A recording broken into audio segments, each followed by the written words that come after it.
之前都好好奇咧，點解咁多人買竹林苑啦？因為佢比較舊嘅樓齡啦。咁以前咧，佢係希慎咧只租不賣嘅一個樓盤嚟㗎。咁而家開始放賣啦。而佢核心嘅地段咧，後面已經係一個合和中心啦。距離灣仔地鐵站咧行路咧只需要10分鐘啦。咁所以咧係一個非常之優越嘅地區啦。我哋一齊上去睇下。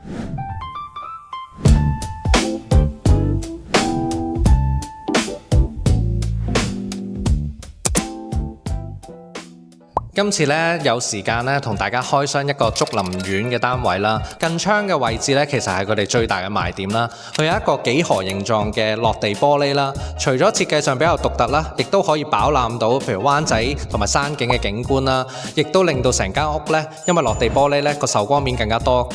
香港咧好多地方咧都未必有入門口嘅玄關位置啦，呢間屋咧算係幾好噶啦，因為佢原本已經有一個玄關位啦，旁邊咧仲已經有一個 powder room 啦。呢個客廁咧其實如果真係唔需要嘅話咧，可以將佢變成一個鞋房啊，或者係臨時嘅衣帽間咧，可以令到成間屋咧都可以跟翻戶主嘅習慣咧。香港好多飯廳咧可能放得到台咧，褪凳都有問題啦。咁但係呢一個單位唔同啦，佢可以放到一張6至8人嘅圓台啦，旁邊咧仲有空間咧可以放到一啲 island 啦，或者係西式嘅中島台啦。後面咧亦都可以做到一大排嘅餐邊櫃，足夠滿足咧一個大家庭嘅需要。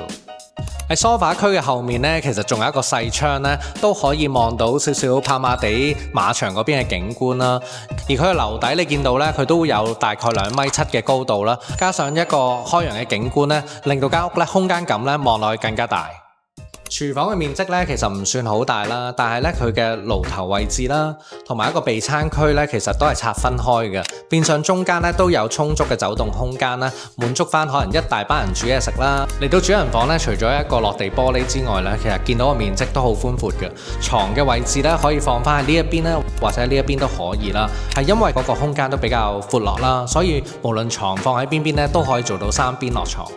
主人房旁邊呢個位置呢，其實而家做咗衣櫃位啦，後面呢，其實仲有一間細房嘅。如果真係主人房有需要嘅話呢，其實都可以連通翻旁邊嗰間雜物房啦，令到佢有一個特大嘅衣帽間。由於竹林苑咧，其實都係滿足大部分家庭嘅需要啦，咁佢都會有2間咧細嘅客房咧，大家面積嘅都係差唔多相若嘅，正搖嘅位置都比較方方正正啦，可以放到小朋友嘅床啊，或者係書枱，可以滿足到一家大細嘅需要。